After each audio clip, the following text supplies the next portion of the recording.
महाभारत जिसने मेरी जिंदगी का रुख बदल दिया, जिसने मेरी जिंदगी, मेरे फिल्मी करियर का रुख बदल दिया, जिसने मुझे एक ऑफिस दी जिसमें मैंने शक्तिमान बनाया। लोग मुझे महाभारत से जानते हैं और मैं एक्टर स्टार फिल्मों में जाने से पहले महाभारत जानता था। मैं कई बार अपने वीडियो में कह चुका हूं कि मैंने महाभारत की किताब पूरी चाट ली थी जिसका नाम था गीता प्रेस गोरखपुर की संक्षिप्त महाभारत आया करती थी 2 खंड में। मैं बच्चों को, अपने बिल्डिंग के बच्चों को एक कोने में कमरे में ला के सबको कहानी सुनाया करता था, जो एंड में मैंने अपने फादर को भी सुनाई। फादर भी लास्ट डेज में मुझसे कहते, मुकेश तुम मुझे महाभारत पढ़ के सुनाया करो। So it is such a beautiful screenplay ever written by anybody. मैं उसको, लोग उसकी विश्वसनीयता पर कभी कभी सवाल उठाते हैं।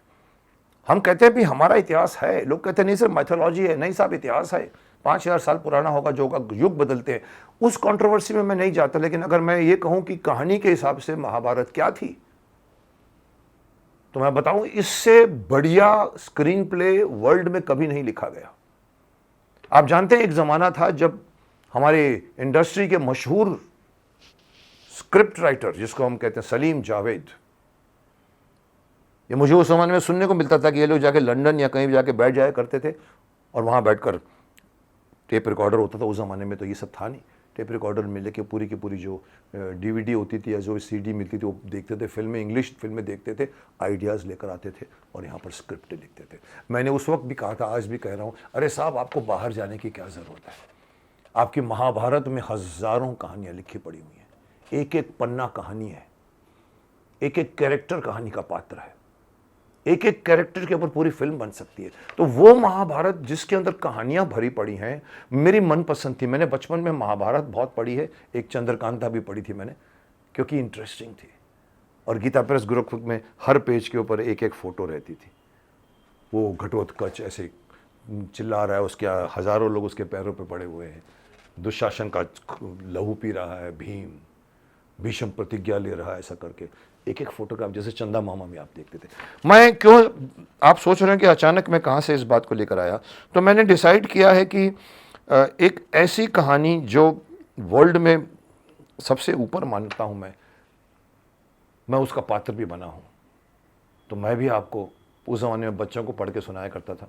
आज मैं सोचता हूँ कि कुछ कहानियाँ मतलब ऐसी कहानियाँ जो आपने शायद नहीं सुनी होगी, क्योंकि हमारे देश में हर चीज़ जो उसमें किंवदंती बन जाती है, कभी हमारे फॉकलोर से निकलती है, कभी हमारे एक ऋषि मुनियों के मुंह से निकली हुई कहानी आगे जाती है, क्योंकि हमारे यहाँ पर चीज़ें जो थी वो बराबर लिखी नहीं जाती थी, पर वो कहानी है और इतनी इंटरेस्टिंग कहानी है। मैं सोचता हूँ कि एक नया सेशन शुरू करते हैं, महाभारत की कहानियाँ मैं आपको सुनाया करूँगा। शुरुआत करता हूँ मैं एक इंटरेस्टिंग पार्ट से।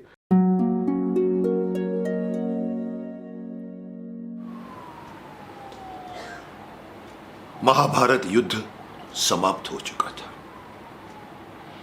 युद्ध भूमि में यत्र तत्र योद्धाओं के फटे वस्त्र, मुकुट, टूटे शस्त्र, टूटे रथों के चक्के, छज्जे आदि बिखरे हुए थे और वायुमंडल में अत्यधिक उदासी विद्यमान थी। गिद्ध, कुत्ते, सियारों की भयानक और भयभीत करने वाली आवाजों के बीच निर्जन हो चुकी उस भूमि पर द्वापर युग का सबसे महान योद्धा देवव्रत यानी कि भीष्म पितामह शरशैया पर सूर्य के उत्तरायण होने की अकेले ही प्रतीक्षा कर रहे थे। तभी उनके कानों में एक सुपरिचित मधुर ध्वनि आ पहुंची। प्रणाम पितामह। भीष्म के अशांत मन में और सूख चुके अधरों पर एक मंद मुस्कुराहट तैर उठी। बोले, आओ देवकी नंदन आओ, स्वागत है तुम्हारा। मैं बहुत देर से तुम्हारा ही स्मरण कर रहा था। कृष्ण बोले, क्या कहूं पितामह, अब तो मैं ये भी नहीं पूछ सकता कि कैसे हैं आप। भीष्म चुप रहे। कुछ क्षण बाद बोले, पुत्र युधिष्ठिर का राज्याभिषेक करा चुके केशव, उनका सदैव ध्यान रखना। परिवार के बुजुर्गों से रिक्त हो चुके राजप्रसाद में उन्हें अब सबसे अधिक तुम्हारी ही आवश्यकता है। श्री कृष्ण चुप रहे। भीष्म ने पुनः कहा, मैं कुछ पूछ सकता हूं केशव? बड़े ही उपयुक्त समय पर आए हो तुम। संभवतः धरा छोड़ने के पूर्व मेरे अनेक भ्रम समाप्त हो जाएं। कृष्ण बोले, पूछिए ना पितामह। एक बात बताओ कृष्ण,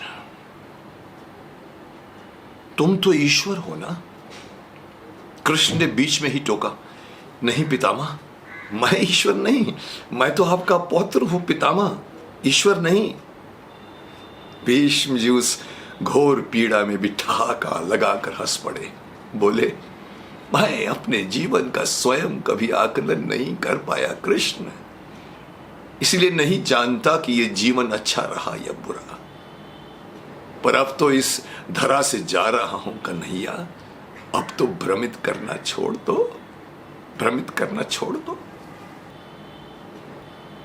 कृष्ण जाने क्यों भीष्म के नजदीक आए और उनका हाथ पकड़कर बोले, कहिए पितामह। भीष्म बोले, एक बात बताओ कन्हैया, इस युद्ध में जो कुछ भी हुआ वो सब ठीक था क्या? किसकी ओर से पितामह? पांडवों की ओर से? कौरवों के कृत्यों पर चर्चा का तो अब कोई औचित्य है ही नहीं कन्हैया। पर क्या पांडवों की ओर से जो कुछ भी हुआ वो सब उचित था? जैसे कि आचार्य द्रोण का वध, दुर्योधन की जंघा के नीचे प्रहार, दुशासन की छाती को चीर कर उसका रक्त पीना, जयद्रथ के साथ हुआ छल, निहत्थे कर्ण का वध, ये सब ठीक था क्या? ये सब उचित था क्या? इसका उत्तर मैं कैसे दे सकता हूं पितामह? इसका उत्तर तो उन्हें देना चाहिए जिन्होंने ये किया। उत्तर दे दुर्योधन का वध करने वाले भीम, उत्तर दे कर्ण और जयद्रथ का वध करने वाले अर्जुन। मैं तो इस युद्ध में कहीं ही नहीं था पितामह। अभी भी छलना नहीं छोड़ोगे कृष्ण? अरे विश्व भले कहता रहे कि महाभारत को अर्जुन और भीम ने जीता था, पर मैं जानता हूं कि केशव, कि ये तुम्हारी और केवल तुम्हारी ही विजय है। अतः हे कृष्ण, इन प्रश्नों का उत्तर तो तुम ही से चाहिए मुझे। कृष्ण बोले, तो ध्यान से सुनिए पितामह, कुछ बुरा नहीं हुआ, कुछ भी अनैतिक नहीं हुआ, वही हुआ जो होना चाहिए था। ये तुम जैसे धर्मात्मा कह रहे हैं केशव? ये मर्यादा पुरुषोत्तम राम के अवतार कृष्ण के वचन है? इस प्रकार का छल तो किसी युग में हमारे सनातन संस्कारों का अंग नहीं रहा, फिर ये उचित कैसे हो गया कृष्ण? इतिहास से शिक्षा ली जाती है पितामह, परंतु निर्णय वर्तमान की परिस्थितियों के आधार पर लेना पड़ता है। प्रत्येक परिस्थिति एवं युग अपने तर्कों और अपनी आवश्यकता के आधार पर अपना नायक चुनता है। राम त्रेता युग के नायक थे, मेरे भाग में द्वापर युग आया था। हम दोनों का निर्णय एक सा नहीं हो सकता है पितामह, एक सा नहीं हो सकता। नहीं समझ पाया कृष्ण? इसे विश्लेषण के माध्यम से समझाओ तो सुनिए पितामह, राम और कृष्ण की परिस्थितियों में अत्यधिक अंतर है पितामह। राम के युग में खलनायक भी रावण जैसा शिव भक्त होता था। तब रावण जैसी नकारात्मक शक्ति के परिवार में भी विभीषण जैसे संत हुआ करते थे। तब बाली जैसे खलनायक के परिवार में भी तारा जैसी विदुषी स्त्रियां और अंगद जैसे सज्जन पुत्र होते थे। उस युग में खलनायक भी धर्म का ज्ञान रखता था पितामह, इसीलिए राम ने उनके साथ कहीं छल नहीं किया। किंतु मेरे युग में, मेरे भाग में कंस, जरासंध, दुर्योधन, दुशासन, शकुनी, जयद्रथ जैसे घोर पापी आए हैं। उनकी समाप्ति के लिए हर छल उचित है पितामह। पाप का अंत आवश्यक है पितामह, वो चाहे जिस विधि से हो। तो क्या तुम्हारे इन निर्णयों से गलत परंपराएं नहीं प्रारंभ होगी केशव? क्या भविष्य तुम्हारे इन छलों का अनुसरण नहीं करेगा? और यदि करेगा तो क्या ये उचित होगा?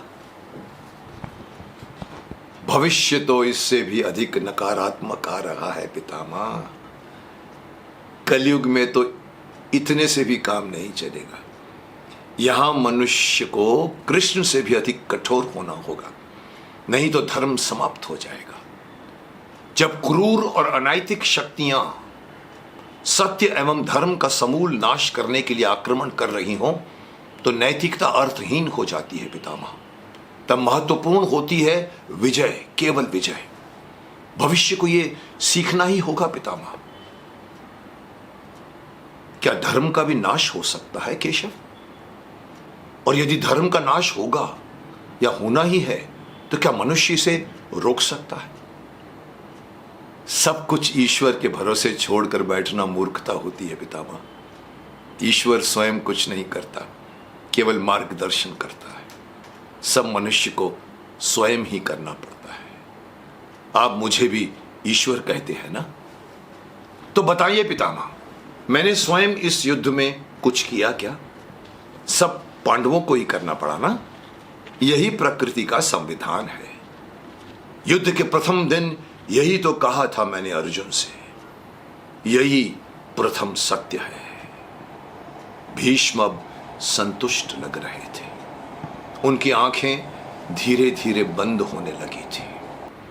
उन्होंने कहा, चलो कृष्ण, ये इस धरा पर अंतिम रात्रि है। कल संभवतः चले जाना हो। अपने इस अभागे भक्त पर कृपा करना कृष्ण, कृपा करना। कृष्ण ने मन ही मन में कुछ कहा और भीष्म को प्रणाम करके लौट चले। पर युद्ध भूमि के उस डरावने अंधकार में भविष्य को जीवन का सबसे बड़ा सूत्र मिल चुका था। जब अनैतिक और क्रूर शक्तियां सत्य और धर्म का विनाश करने के लिए आक्रमण कर रही हों तो नैतिकता का पाठ आत्मघाती होता है। तो मैं सोचता हूं कि मैं आपको ये कहानियां सुनाऊंगा। तो हमने डिसाइड किया है कि मैं आपको अगले हफ्ते से एक एक कहानी एक एक एपिसोड में सुनाया करूंगा। सो इस एपिसोड को ये एंड करते हैं। अगले हफ्ते का इंतज़ार कीजिए। एक इंटरेस्टिंग कहानी महाभारत की लेकर आपके सामने आऊँगा। वेट कीजिए।